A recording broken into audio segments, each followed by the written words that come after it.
Subscribe to our channel by clicking the subscribe button. Click the bell button and enjoy the latest uploads from our channel.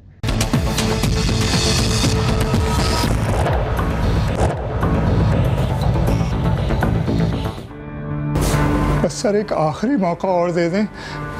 मैं वादा करता हूं कि अब ना तो कोई छुट्टी होगी और ना ही कोई नुकसान। अब्दुल बारी, मैं और मजीद रिस्क नहीं ले सकता। मैंने फाइनेंस में बोल दिया है, जाके अपना हिसाब कर लें।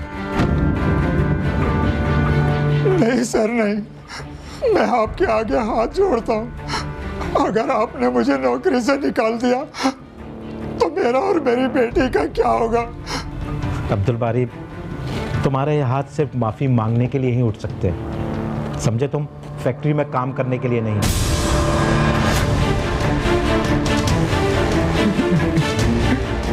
मेरा गुरूर, मेरा घमंड, मेरी अकड़, सब कुछ खत्म हो चुका है अब्दुल बारी, सब कुछ।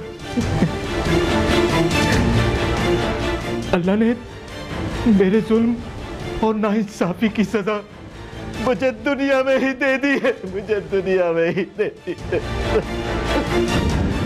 हमने शुरू में देखा एक शख्स एक फैक्ट्री मैनेजर के सामने अपनी नौकरी के लिए गिड़गिड़ा रहा था, लेकिन उस बेरहम शख्स को उस पर रहम ना आया और उसने उसे फैक्ट्री से निकाल दिया। फिर एक सीन में हम देखते हैं कि वही मैनेजर उस शख्स के दर पे खड़ा है, एक सवाली की तरह। ऐसे क्या हालात थे कि उस मैनेजर को उस शख्स के दर पर सवाली की तरह खड़ा होना पड़ा? ये जानने के लिए हमें चलना होगा कहानी के पीछे।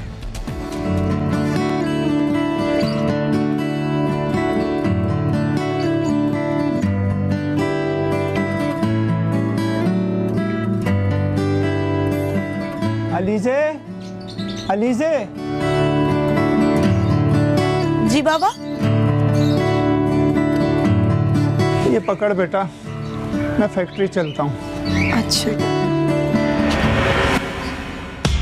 बाबा, बाबा, बाबा क्या हुआ आपको? आप बैठे आराम से। अरे कुछ नहीं, बस मामूली सा चक्कर आ गया था। बाबा मुझे आपकी तबीयत बिल्कुल ठीक नहीं लग रही, आप आज फैक्ट्री ना जाएं। अरे मैंने कहा ना मैं बिल्कुल ठीक हूँ। नहीं बाबा, मुझे आपकी तबीयत बिल्कुल ठीक नहीं लग रही। अरे मेरा आज जाना बहुत ज़रूरी है, वो दानियाल साहब ने मुझे बुलवाया ना। दानियाल साहब ने? क्यों बाबा, खैरियत? हाँ, वो मुझे लगता है कि इस महीने मेरी छुट्टियाँ कुछ ज़्यादा ही हो गई हैं। अल्लाह खैर ही करे। अच्छा ठीक है, आप पहले थोड़ा सा आराम कर लें फिर चले जाइएगा। बाबा मैंने कहा ना मेरा जाना आज बहुत ज़्यादा ज़रूरी है, परेशान मत हो। अगर रास्ते में जाते हुए बाबा आपकी तबीयत फिर से ख़राब हो गई तो? अरे कुछ नहीं होगा, अब मैं बिल्कुल ठीक हूँ, तुम परेशान मत हो, ठीक है? बेटा दरवाज़ा बंद कर लो, मैं चलता हूँ।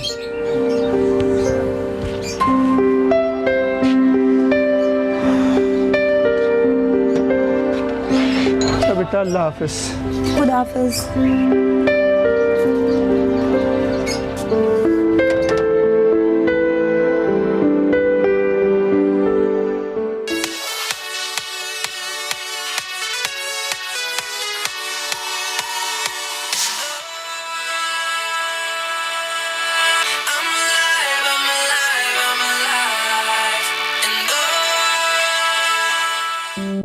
तुम्हारे कानों में हर वक्त ये हैंड फ्री लगी रहती है या फिर फोन से चिपके रहते हो तुम? क्या बात है अम्मी, आप क्यों इतना गुस्सा कर रही हैं? अगर आगे पढ़ने का इरादा नहीं है ना तो अपने अब्बू के साथ कल से फैक्ट्री जाया करना। अम्मी आपको क्या लगता है अभी मेरी उम्र है काम करने की? बेटा अभी तुम्हारे अब्बू इस पोजीशन में नहीं है कि वो तुम्हें वहां सेट करें। अम्मी मेरी उम्र अभी इंजॉय करने की है, प्लीज आप मुझे इंजॉय करने दें। मेरे तो ये समझ में नहीं आता कि आखिर तुम चाहते क्या हो? जब आपकी समझ में नहीं आता फिर आप रोज मुझसे क्यों पूछती हैं? इसीलिए पूछती हूँ कि शायद किसी दिन मेरी बात तुम्हारी अक्ल में आ जाए। अम्मी जब मुझे समझ आ जाएगी तो मैं खुद उनके साथ जाना शुरू कर दूंगा। पता नहीं वो दिन कब आएगा।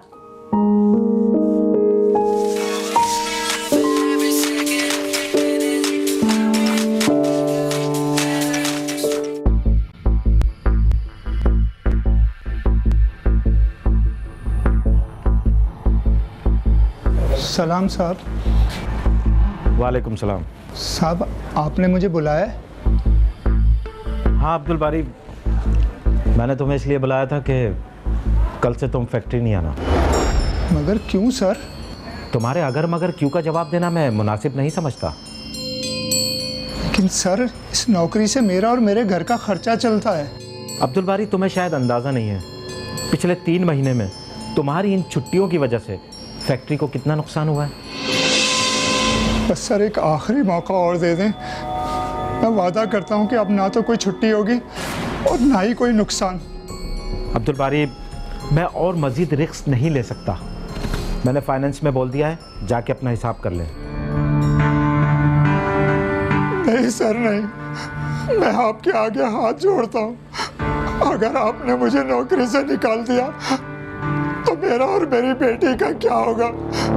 मुझे क्या पता क्या होगा? मैंने तुम्हारी और तुम्हारी बेटी का कोई ठेका थोड़ी ले रखा है। मैं आखिरी बार आपसे इल्तिजा करता हूँ कि मुझे माफ कर दें। अब्दुल बारी, तुम्हारे इन हाथों में वो ताकत नहीं रही कि तुम फैक्ट्री में काम कर सको। नहीं सर, आपको बज़ाहिर लगता है कि मैं बूढ़ा और कमज़ोर हो गया हूँ, लेकिन सर मेरे हाथों में अभी इतनी ताकत है कि मैं आपकी फैक्ट्री में काम कर सकूँ। अब्दुल बारी, तुम्हारे हाथ सिर्फ माफ़ी मांगने के लिए ही उठ सकते हैं, समझे? तुम फैक्ट्री में काम करने के लिए नहीं। जाओ अपना हिसाब करो और मेरा कीमती वक्त ख़राब मत करो। जाओ यहाँ से। कर दें सर, अब गलती नहीं होगी सर, खुदा के वास्ते। मैंने कहा ना, जाओ यहाँ से, जाओ।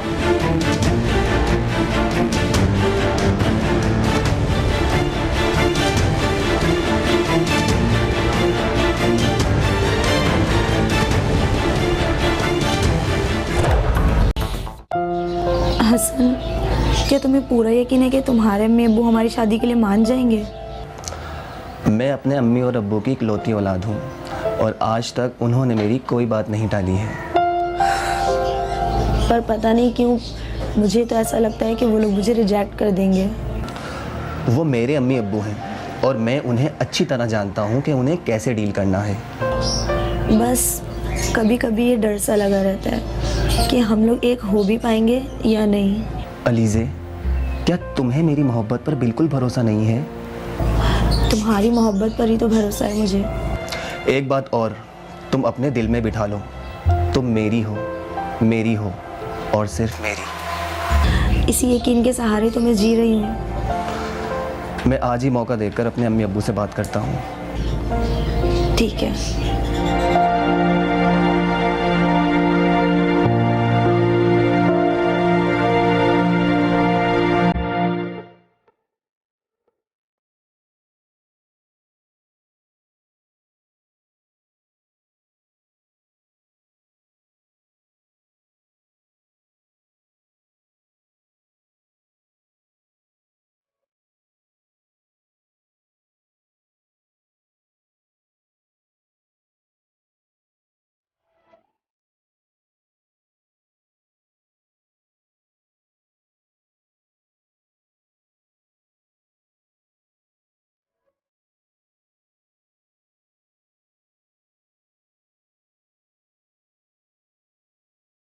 क्या फायदा इन हाथों का, क्या फायदा जब ये किसी काम के ही नहीं रहे।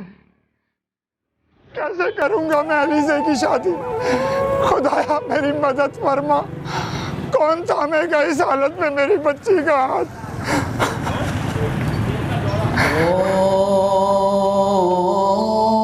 अल्लाहु अकबर, अल्लाहु अकबर, अल्लाहु अकबर, अल्लाहु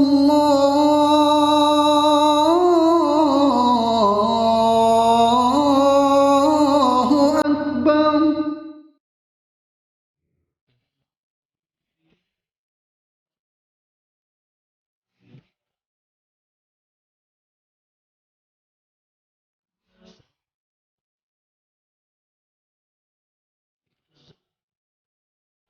साथ लाया हूँ ये आंखें खुश्क हैं।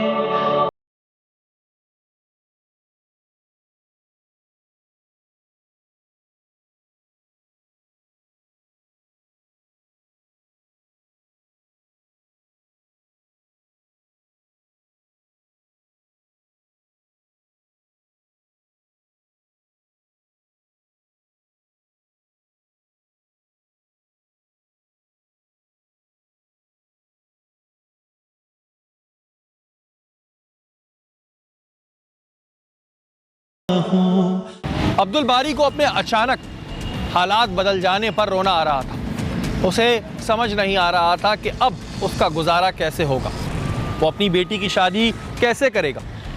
और जब हसन ने अपनी अम्मी से अलीज़े के बारे में बात की तो उन्होंने क्या जवाब दिया? अम्मी, चलो मैं तुमसे बाद में बात करती हूँ फरीद। क्या हुआ, क्यों अम्मी अम्मी की रट लगा रखी है? अम्मी मुझे आपसे एक बहुत ज़रूरी बात करनी है। हाँ कहो, क्या कहना चाह रहे हो?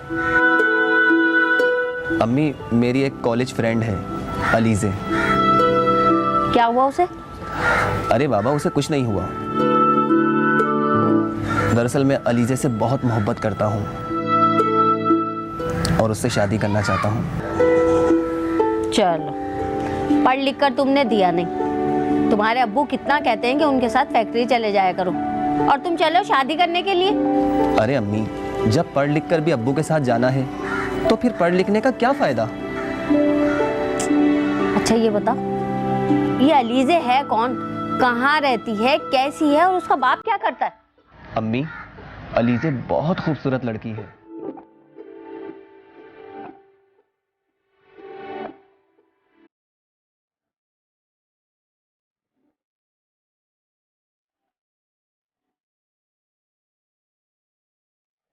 चलो, तुम्हारे अब्बू आते हो ना तो मैं उनसे बात करूंगी। ठीक है, थैंक यू अम्मी। मैं आपको अलीज़े की पिक्स दिखाता हूँ।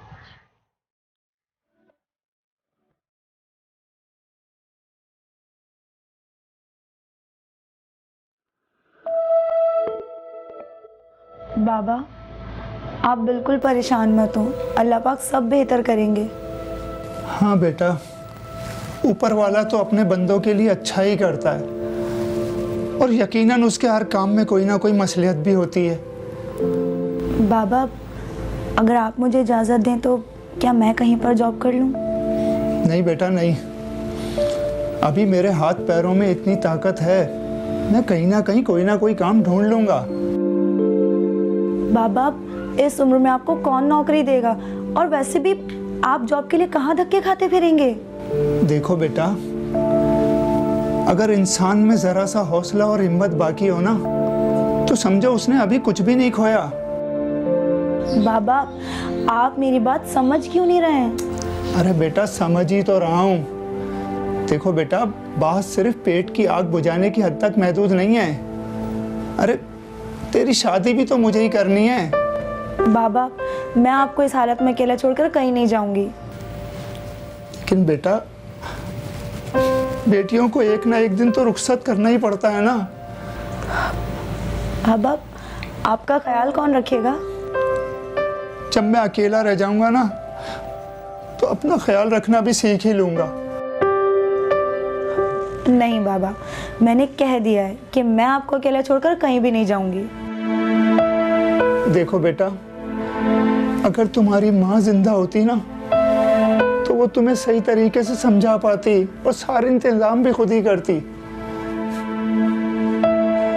लेकिन तू फिक्र ना कर मेरी बच्ची, अभी तेरा बाप जिंदा है, समझी? जा मेरा बेटा, मैं बहुत थक गया हूँ, मेरे लिए एक कप चाय बना के ला दे। जा। आप बैठे, मैं अभी लाई।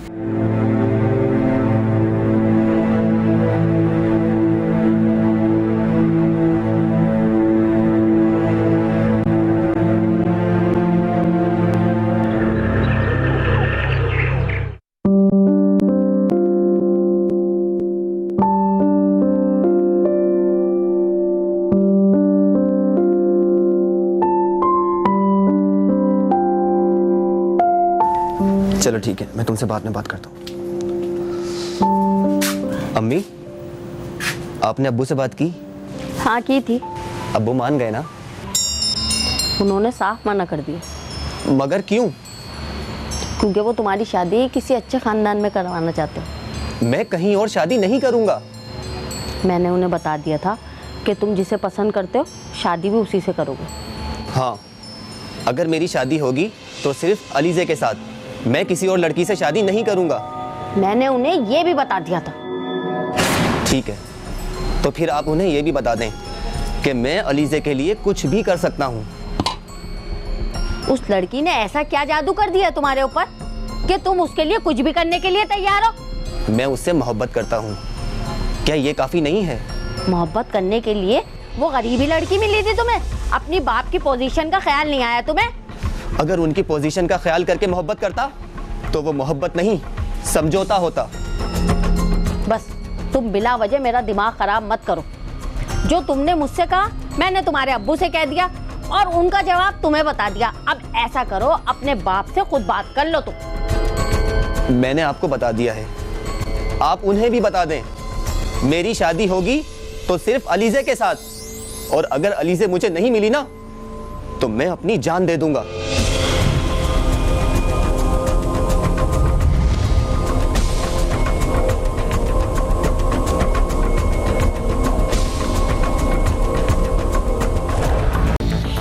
क्या हुआ मुदस्सिर इस केस का? चालान तैयार किया तुमने? यस सर, चालान तैयार है। कल उन मुलज़मान को कोर्ट में पेश कर दिया जाएगा। गुड। और आसिफ, तुम्हारा विजिलेंस नेटवर्क कैसा काम कर रहा है? सर आपकी हिदायत के मुताबिक everything is all right. Very good. और यासिर, तुम्हें मैंने कुछ इंस्ट्रक्शन दी थी, उस पर काम किया? सर एरिया की सूरत हाल पहले से बहुत बेहतर है। गुड। हेलो जी, ओके ओके ठीक है। क्या हुआ सर? चौक पे फायरिंग हुई है, एक शख्स जख्मी है, हमें फौरन पहुंचना है वहाँ पे। यासिर, मोबाइल रेडी करवाओ। Okay sir. हसन ने साफ साफ कह दिया है कि वो अलीज़े के सिवा किसी और से शादी नहीं करेगा। उसका तो दिमाग खराब हो गया है। सुबह मैं उससे खुद बात करूंगा। कोई फायदा नहीं है उससे बात करने का। वो आप ही की औलाद है, जैसे आप हैं वैसी वो है। एक बात मेरी कान खोल के सुन लो, और उससे भी कह देना जहां मैं चाहूंगा वहीं उसकी शादी होगी, बस।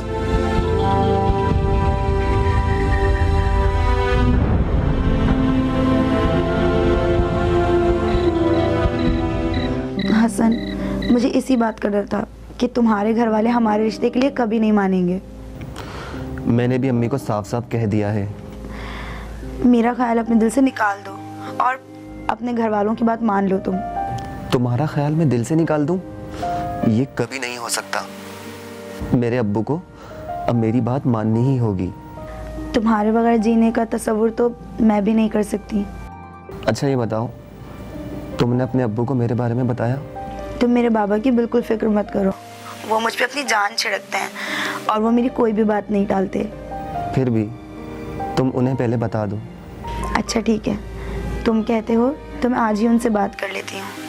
और हाँ, अब्बू ने मुझे जॉब करने की इजाज़त भी दे दी है। अच्छा। और हसन, एक और बात है। क्या?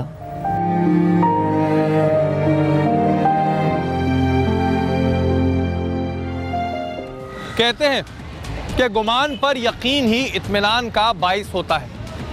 क्या अलीज़े और हसन अपनी अपनी जगह इस बात का इत्मीनान कर बैठे थे कि वो अपने पेरेंट्स को किसी ना किसी तरीके से अपने रिश्ते के लिए राज़ी कर लेंगे, और उधर हसन और अलीज़े की मोहब्बत को देखकर उनके पेरेंट्स का क्या रद्द अमल था। दानियाल अजीज का बेटा मामूली मुलाजिम की बेटी से शादी करना चाहता है? ऐसा हरगिज़ नहीं हो सकता। हम कौन सा रईस या बिजनेस क्लास फैमिली से बिलोंग करते हैं? हम भी तो एक मिडिल क्लास फैमिली की तरह एक मामूली से घर में रहते हैं। खामोश। एक मामूली सी लड़की के खातिर तुम अपने बाप से जबान चला रहे हो? हाँ, अगर आपने मेरी बात नहीं मानी। तुम शायद भूल रहे हो बेटा, आज जो कुछ भी हो तुम अपने बाप के बदौलत हो। ये शान और शौकत आपको मुबारक हो। मैं जा रहा हूँ ये घर छोड़कर। हसन रुक जाओ, मत जाओ अपनी माँ को छोड़ के। जाने दो उसे, जाने दो। 2 दिन बाद जब इसके होश ठिकाने आएंगे ना तो ये वापस यहीं आएगा। दानिया, इसे रोक लो, ऐसा ना हो ये कुछ कर बैठे। कुछ नहीं करेगा ये सिर्फ मुझे ब्लैकमेल कर रहा है बस। हसन बेटा, अपने अब्बू की बात मान लो बेटा। आई एम सॉरी अम्मी, मैं भी कमिटमेंट का उतना ही पक्का हूँ जितने पापा। कोई जरूरत नहीं इसे रोकने की।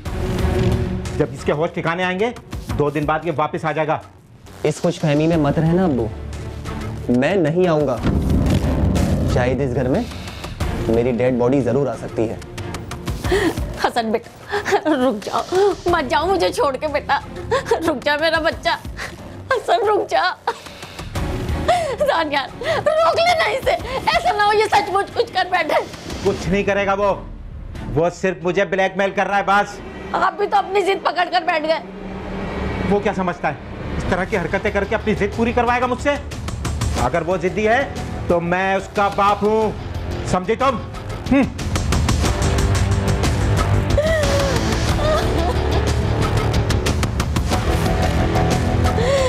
मेरा बच्चा।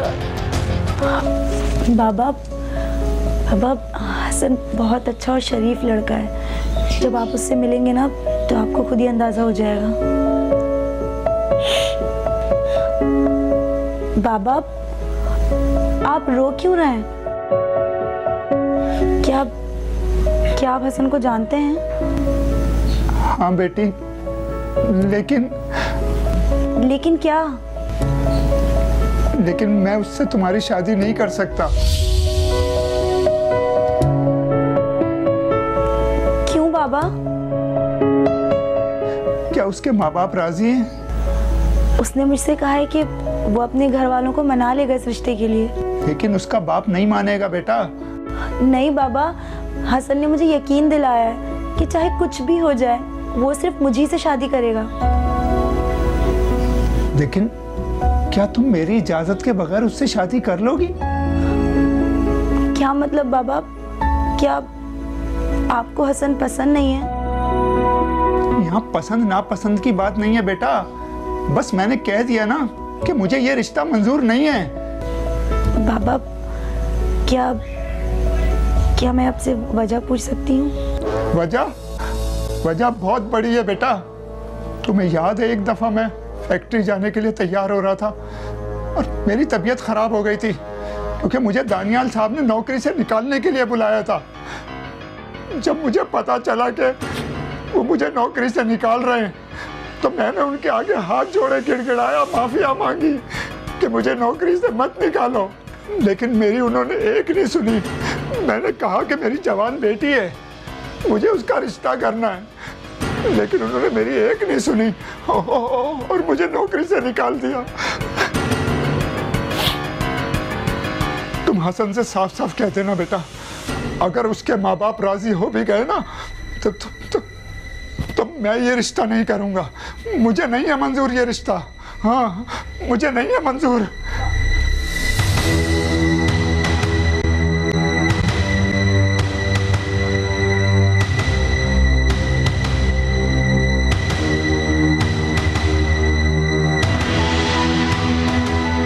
हसन ने अलीजे के खातिर अपना घर बार छोड़ दिया और जब उसने अलीजे से राब्ता किया और अलीजे ने उसे अपने बाप का फैसला सुनाया तो उसके दिल पे क्या गुजरी।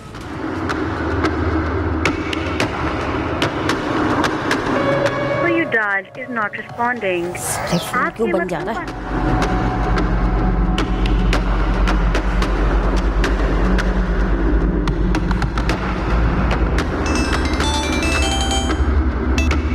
हेलो। हाँ हेलो सज्जाद, मैं मिसेस दानियाल बात कर रही हूँ। जी मैम। साहब कहाँ हैं? मैं कब से उन्हें फ़ोन कर रही हूँ, फ़ोन बन जा रहा है उनका। दानियाल साहब फैक्ट्री में रोन कर रहे हैं। मुझे उनसे अर्जेंट बात करनी है। क्या बात है मैम, कुछ परेशान से लग रहे हो, खैर तो है ना? अरे परेशानी की बात है, जब भी तो फ़ोन कर रही हूँ ना।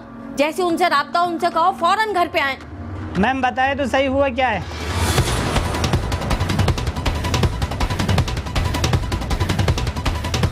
सर शुक्र है इन्फॉर्मेशन पक्की थी, इसीलिए वो लड़के गिरफ्त में आ गए।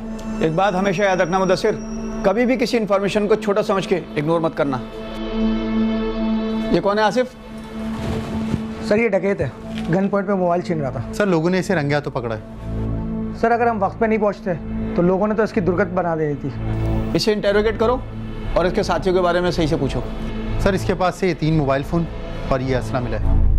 ठीक है, इसे लॉकअप करो और इसको मालखाने में जमा कराओ। ओके सर, चलो।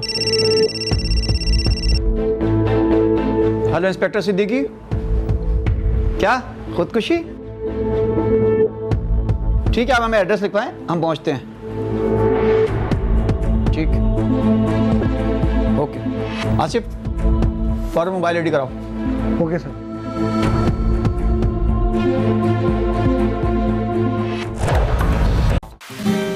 बाबा शिपिंग कंपनी से कॉल आई है, मुझे इंटरव्यू के लिए बुलाया है। अच्छा, कब जाना है बेटा इंटरव्यू के लिए? कल सुबह 10 बजे। और दफ्तर कहाँ है? मैं भी तुम्हारे साथ चलूँगा। अच्छा ठीक है, चल लीजिएगा। और दफ्तर टावर पर है। ठीक है बेटा। आप चाय पिए। शुक्र करें आपके बेटे की जान बच गई। आपको तो इस वक्त हॉस्पिटल में होना चाहिए था अपने बेटे के पास। मैं कुछ देर पहले अपने बेटे के पास थी, दोबारा जा रही थी तो आप लोग आ गए। हम अस्पताल से ही आ रहे हैं, ना आप और ना ही आपकी फैमिली का कोई मेंबर अभी तक वहाँ नहीं पहुँचा। और आपके बेटे को भी आपके पड़ोसियों ने अस्पताल पहुंचाया था। और आप कह रही हैं कि आप अभी हॉस्पिटल से आ रही हैं। बात दरअसल ये है कि जब मुझे पड़ोसियों ने हसन की खुदकुशी और अस्पताल ले जाने का बताया तो मैंने सोचा कि ये खबर मैं दानियाल को भी दे दूं। जब मैंने देखा कि मेरे शौहर का नंबर बन जा रहा है तो मैंने उनके सेक्रेटरी को फ़ोन करके हसन की खुदकुशी और उसे अस्पताल ले जाने के बारे में बताया। हाँ हेलो सज्जाद, मैंने कुछ पैसे रखे और जल्दी से घर से निकल ही रही थी कि सज्जाद का फ़ोन आ गया।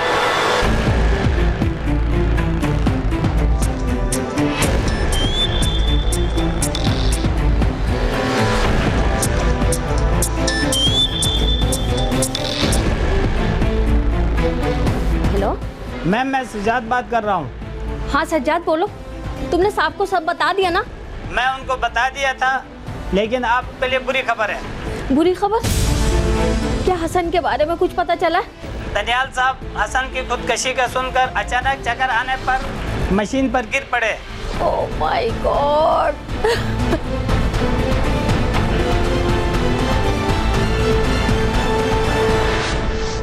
मेरी समझ में नहीं आ रहा था कि मैं क्या करूं। फिर मैंने ये सोचा कि हसन के साथ तो मोहल्ले के लोग होंगे, तो मैं दानियाल को देखने हॉस्पिटल चली गई। Oh very sad. और मैं अभी हसन को देखने के लिए हॉस्पिटल ही जा रही थी। क्या हम हसन की खुदकुशी की वजह जान सकते हैं? अगर आप मुनासिब समझे तो मेरे साथ हॉस्पिटल चलें, मैं सब कुछ आपको वहाँ बता दूँगी। ओके आसिफ, मोहल्ले के लोगों से इब्तिदाई पूछताछ करो, जब तक मैं और मुदस्सिर हॉस्पिटल जाते हैं। Okay sir. ठीक है।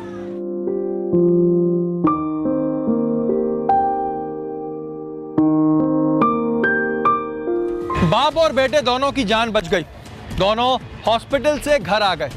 आखिरकार बाप को अपने बेटे की मोहब्बत के सामने झुकना पड़ा और कुछ दिन बाद वो नीलोफर और हसन के साथ अब्दुल बारी के घर जा पहुंचे।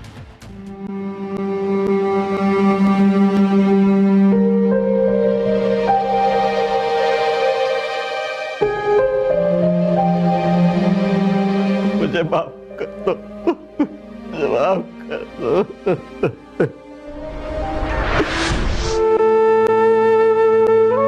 नहीं सर नहीं, मैं आपके आगे हाथ जोड़ता हूँ।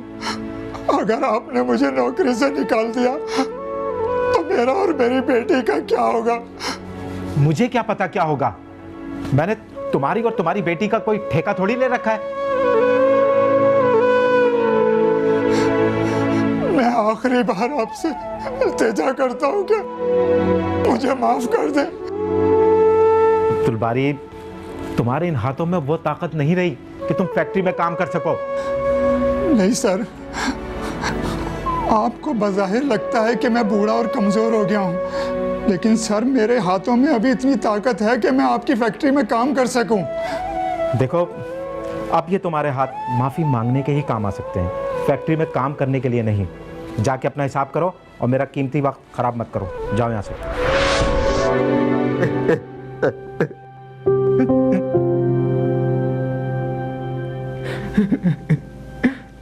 मेरा गुरूर, मेरा घमंड, मेरी अकड़, सब कुछ खत्म हो चुका है अब्दुल बारी, सब कुछ। और नाइंसाफी की सजा मुझे दुनिया में ही दे दी है, मुझे दुनिया में ही दे दी है।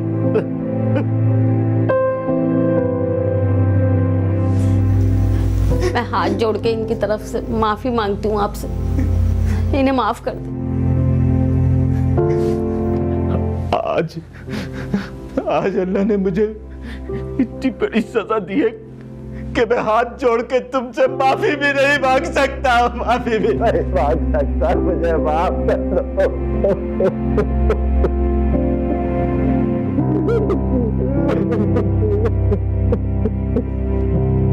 मुझे माफ कर दो अब्दुल बारी, मुझे माफ कर दो। नाज़रीन, आपने आज की कहानी में देखा कि गरूर, घमंड और अकड़ दिखाने वालों का क्या अंजाम होता है। तभी कहते हैं कि ज़मीन पर अकड़ के मत चलो, क्योंकि गरूर हो या घमंड अल्लाह ताला को सख्त नापसंद है और इस बारे में सोचना है आपको। अगले हफ्ते फिर हाजिर होंगे कहानी के पीछे किसी नई कहानी के साथ। तब तक के लिए अपने मेज़बान शहरी को इजाज़त दीजिए। अल्लाह ने के बाद।